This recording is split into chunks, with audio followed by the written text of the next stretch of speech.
reality is that you don't necessarily have to wait till a new year to plan and implement a determined strategy for a new route. Some of us don't even need to make a new plan every year. Just simply keep working on the one that was made years ago. With 2023 fast approaching, it's time to stop making promises and start working toward them. Hello and welcome to another exciting edition of Jamaica Magazine. I'm your host, Audrey Williams. We have a great package for you, so stay tuned because we'll be right back after the news.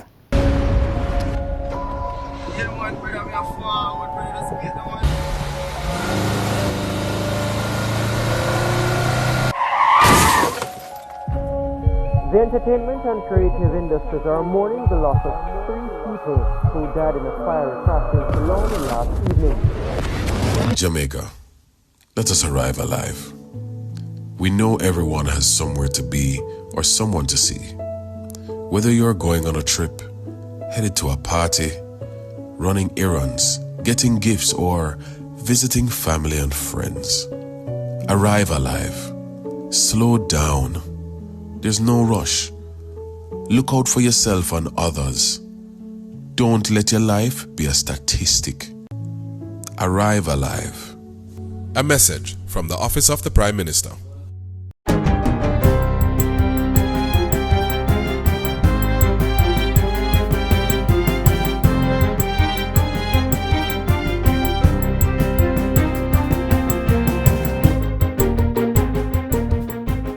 Good day, I'm Theodore Henry, and this is your JIS News for Friday, December 30, 2022.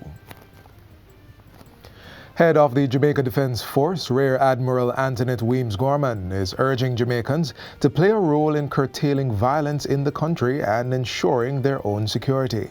She made the appeal during the recent press conference where states of public emergency was declared for several parishes. The JDF Chief of Defense Staff points out that crime affects all Jamaicans, directly or indirectly, and as such, citizens must recognize the importance of participating in the fight against crime. If you're a Jamaican who wants to see your children grow up in a safe and secure country, then do your part. You can do so by using the JDF tip line at 876-837-8888 or the JCF tip line at 311. The head of the Army says the JDF remains committed to assisting the Jamaica Constabulary Force in protecting the country. Pointing to recent successes, she reveals that the coordinated effort of the Maritime, Air and Cyber Command resulted in an illegal fishing vessel with 131 Hondurans being intercepted and another interception leading to over 1,000 pounds of cocaine being recovered.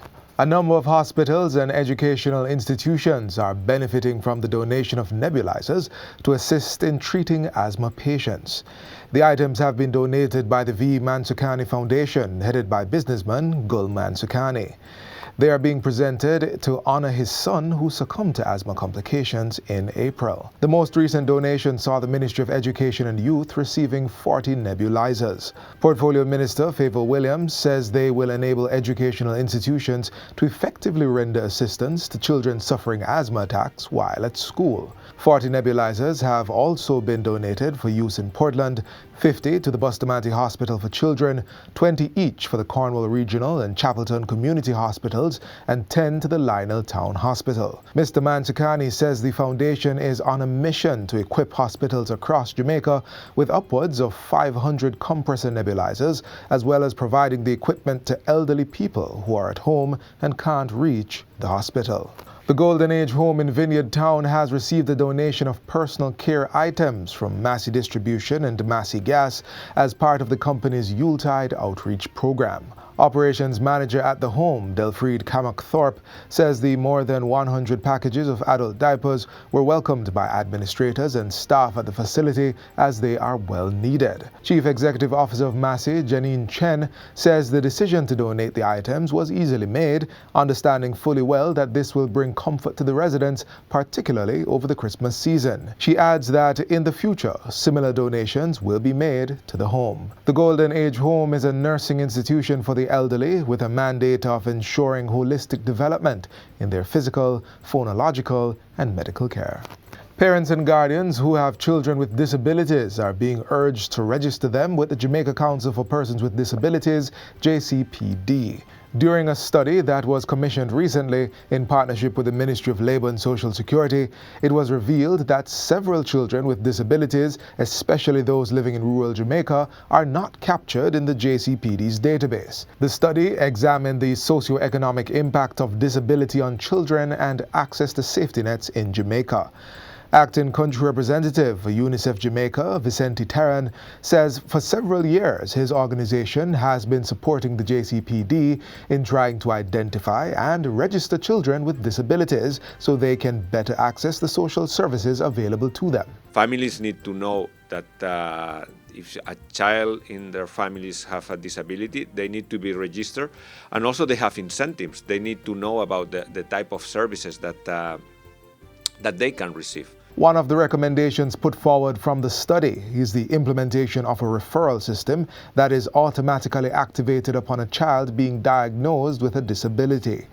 With the parent or guardian's consent, this information would be transmitted to the JCPD for the child to be registered, whether the diagnosis was made at a public or private medical facility. Mr. Terran says the registration process can be costly for families, so part of the advocacy of UNICEF Jamaica is to push for registration to be free of cost and in a way that is easy for the families. Executive Director of the JCPD, Dr. Christine Hendricks, says the cost associated with the registration comes from the medical report that has to be completed on behalf of the person with disabilities. Depending on the type of disability and the specialized service that they will require to complete that medical. We have been working with the Ministry of Health and the Jamaica Medical Doctors Association to facilitate the process free of cost. Dr. Hendricks adds that with support from UNICEF Jamaica through an upcoming project, the JCPD is seeking to have a new management information system implemented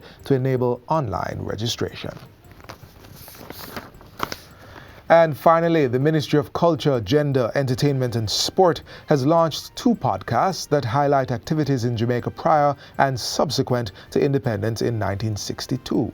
The first podcast, titled I Love Jamaica, presents stories of life on the island and persons' pre-independence experiences. It also shares information on Jamaica's development over the years. The other podcast, titled This Week in Jamaica 60, provides information relating to the country's Diamond Jubilee celebrations and other major events. Director of Public Relations and Corporate Communications at the Ministry, Oliver Watt, says the idea to establish the podcasts emerged shortly after the Jamaica 60 anniversary celebration launch earlier this year. The I Love Jamaica podcast is hosted by Portfolio Minister Olivia Grange. The podcast has 2 formats. The first features essays about the experiences of persons growing up in independent Jamaica, while the second involves a one-to-one discussion with Minister Grange. For additional information or to arrange an interview, persons may contact Cherie Clark at 876-978-7654 or email sclark@mcges.gov.jm. And that's it for JIS News Today. I'm Theodore Henry. Thanks for watching.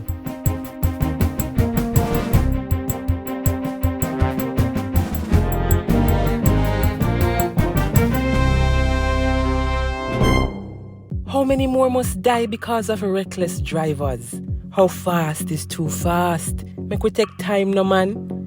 Obey the rules of the road. Drive with care. Getting one's hands dirty, in this case with agriculture, is one way for an individual to become a wholesome human. Our next feature will look at how our youth are cultivating the traits to see this reality.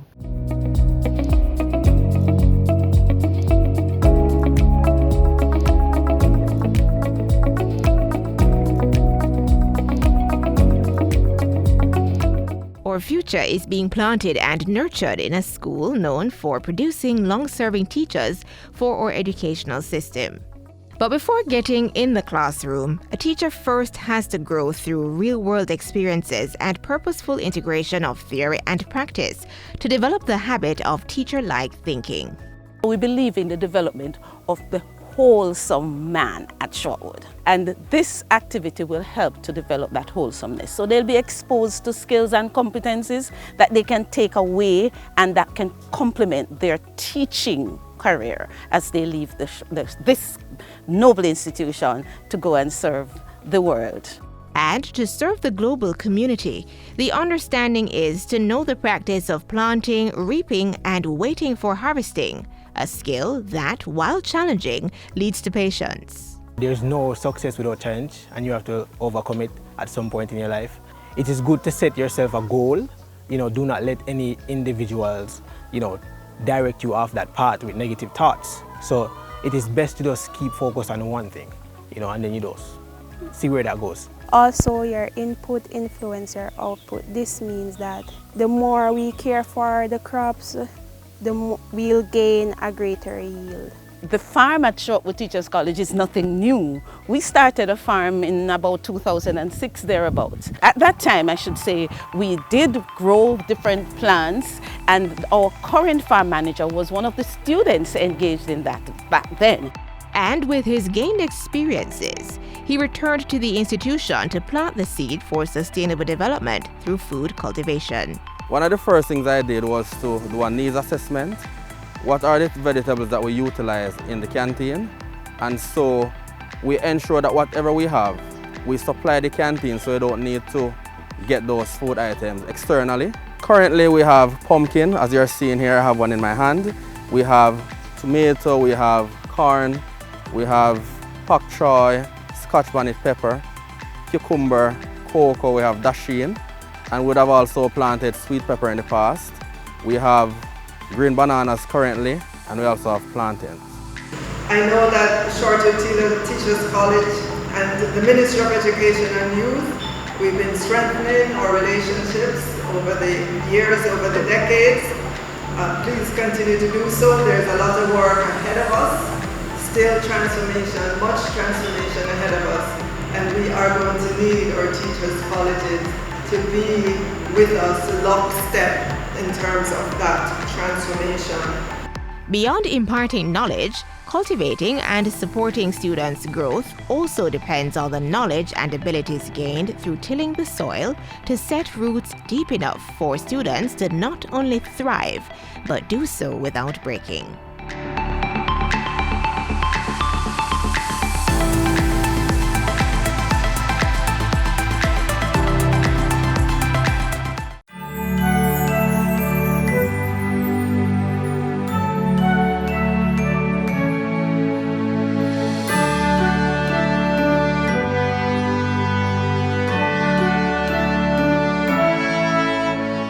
Looking ahead, we recall the moments that compelled us to embrace our inner strength and forge ahead.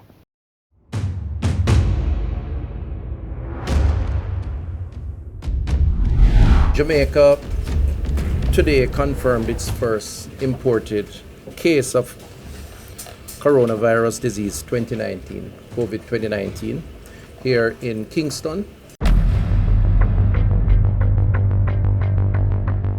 With COVID-19 officially in Jamaica, the state's response transitioned into managing the newly classified pandemic.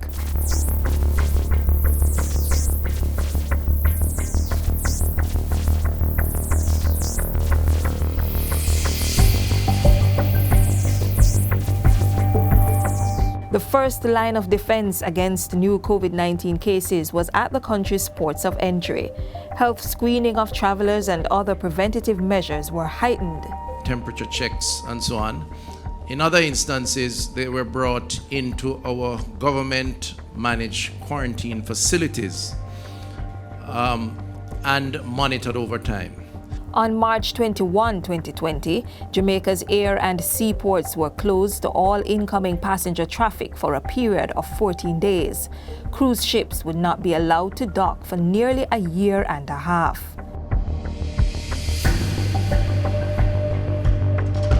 To slow down the spread of cases in the early phase of the pandemic, policies were implemented to restrict movement. Now, therefore, in the exercise of the powers conferred upon me as Prime Minister by Section 26(2) of the Disaster Risk Management Act, the following order is hereby made. The whole of Jamaica is hereby declared to be a disaster area. This declaration gave government the legal authority to quarantine affected communities as the need arose. To ensure affected persons had access to essential supplies, these quarantine orders were accompanied by shopping day schedules, and various government ministries and agencies distributed welfare packages to individuals in need. The National Health Fund ensured access to vital medication. More broadly, social gatherings were banned, and some businesses considered high risk for transmission were ordered closed. Those still operating had to abide by strict COVID safety guidelines. Institutions with vulnerable populations limited or stopped visitation for periods of time. Across the public sector, non-essential workers were ordered to work from home or remotely. A stay-at-home order was also put in place for persons 75 years and older. Schools were ordered closed and eventually went online to prevent face-to-face interactions. To support this new direction, the state embarked on a program to equip thousands of students with tablets, laptops, and internet access.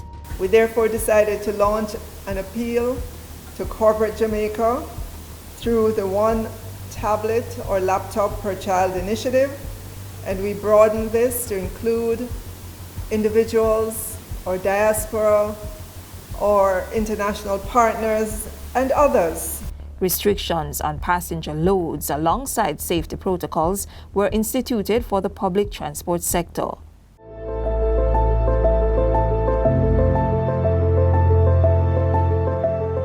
The Ministry of Health and Wellness led Jamaica's management of the COVID-19 pandemic.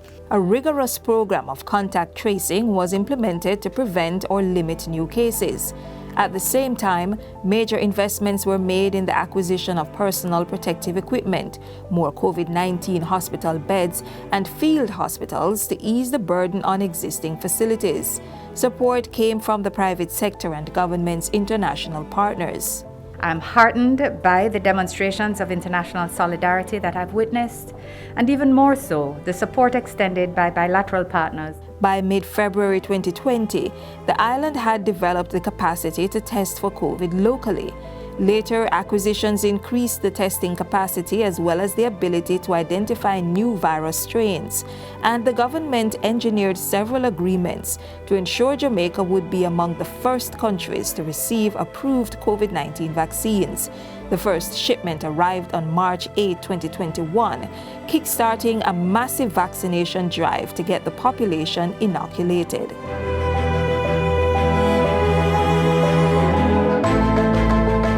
Jamaica's fiscal response to the pandemic was swift. We have created a certain amount of fiscal space, and we reserve $7 billion of that fiscal space to be able to respond in a counter-cyclical fashion to the potential effects of this virus. But as the pandemic worsened worldwide, so did the economic impact due to global and local containment measures.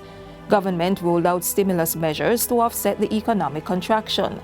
A $10 billion COVID allocation of resources for employees or CARE program provided temporary cash support to targeted businesses and individuals.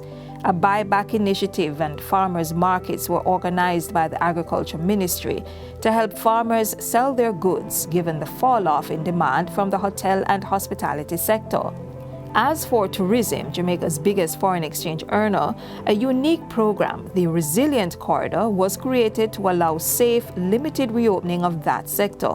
The return of the tourism jobs is an important part of the development of the well-being of the people. In the first quarter of 2021, government launched the e-commerce national delivery system, ENDS, to allow the quick service industry to continue operating during COVID curfew hours. These and other interventions were engineered to keep the economy afloat, maintain fiscal prudence, and lay the groundwork for a rebound.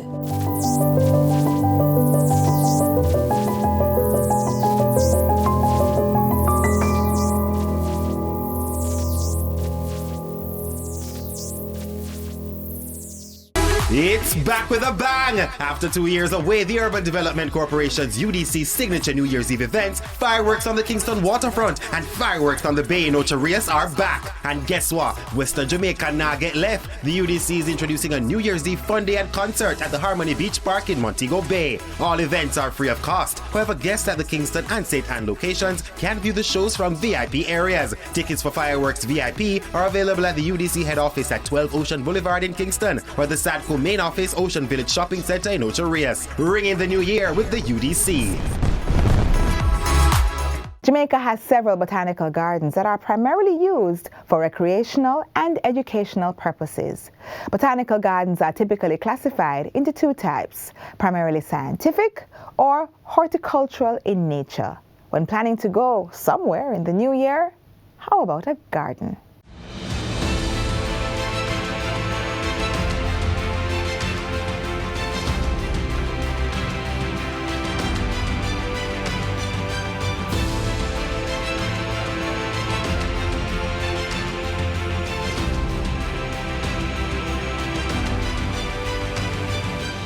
They offer a large serving of nature with a dash of history and science. Public gardens, created and maintained to educate Jamaicans on the importance of plant life. They also provide free green spaces to enjoy the benefits of the great outdoors. There are 4 such spaces on the island, all supported by the Ministry of Industry, Commerce, Agriculture and Fisheries.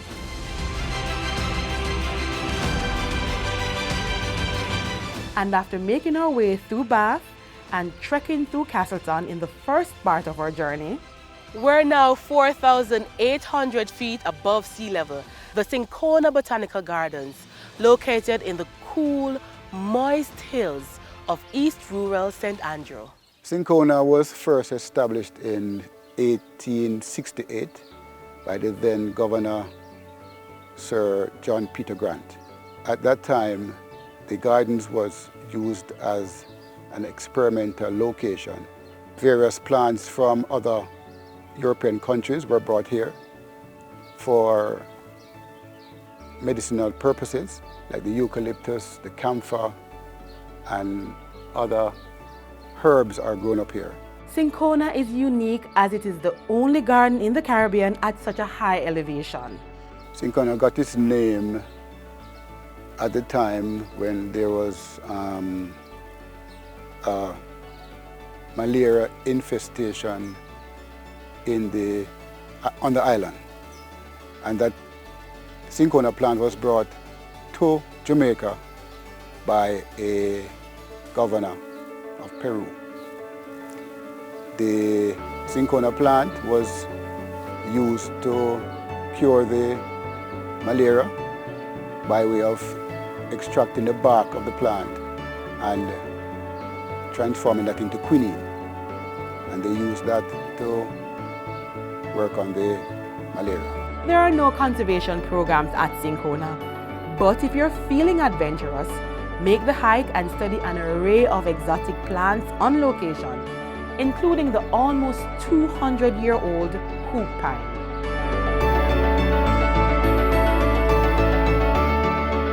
Our journey ends at the largest green space in the Kingston metropolitan area. Though run by the non-governmental organization Nature Preservation Foundation, it still receives a subsidy from the government and is free to the public.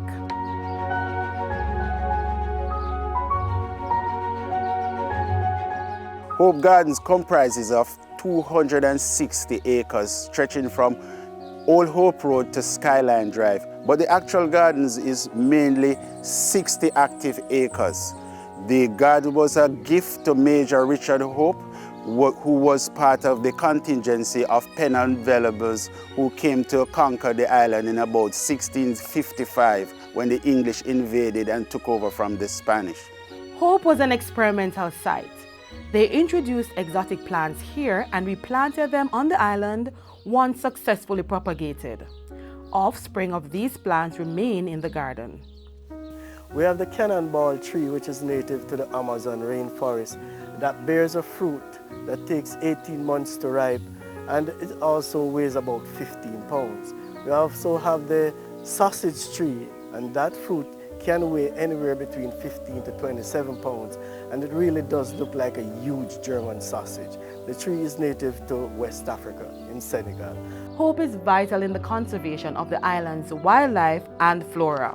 We have a particular project in which we go to the cockpit country and get endemic plants, take them back to Hope Gardens, grow them and reintroduce them into the wild.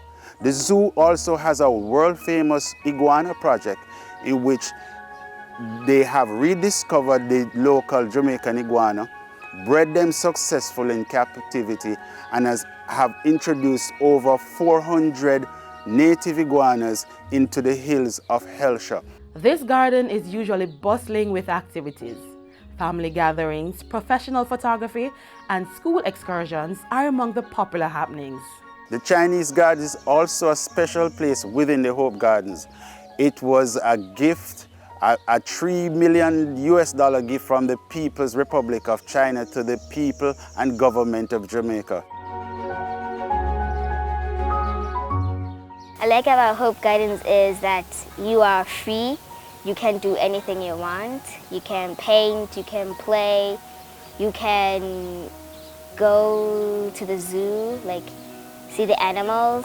My group came here because we have a history group project. We thought that coming to the Hope Gardens would be a good idea, especially on a Sunday, because on a Sunday it's quiet and I think it's very conducive to practice. There's greenery and it's an open space. So, you know, you get a nice fresh breath of air while you're here, and it's, I think it helps you to focus more on what you need to do. Hope Gardens is a getaway for persons wanting a break from the hustle and bustle of city life. A visit to public gardens provides this opportunity. Nature beckons. What are you waiting for?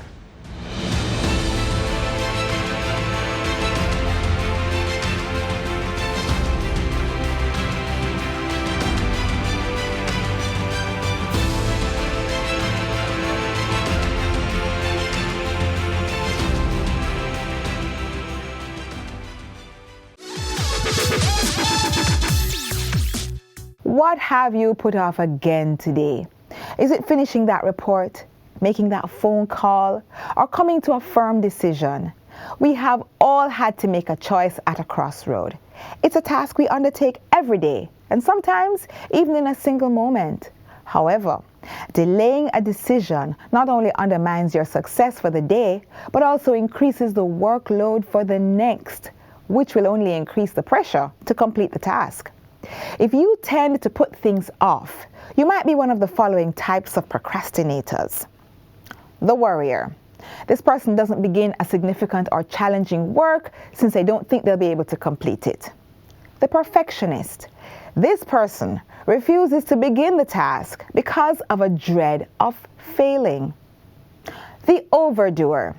That's someone who commits to taking on too many duties and then neglects to prioritize the crucial ones, failing to do them on time as a result. The crisis maker. Now, these are the people who need the stress or pressure that comes with taking action at the last minute to be inspired to complete a task. If you fall into one of these categories, remember that it is not a personality type, but rather a belief, which means that all you need to do is change your mind and start working at it. We've come to the end of our program. Get a recap of all you saw here and more on our website at www.jis.gov.jm. From all of us here at the JIS, I'm Audrey Williams. Have a prosperous and joyous new year.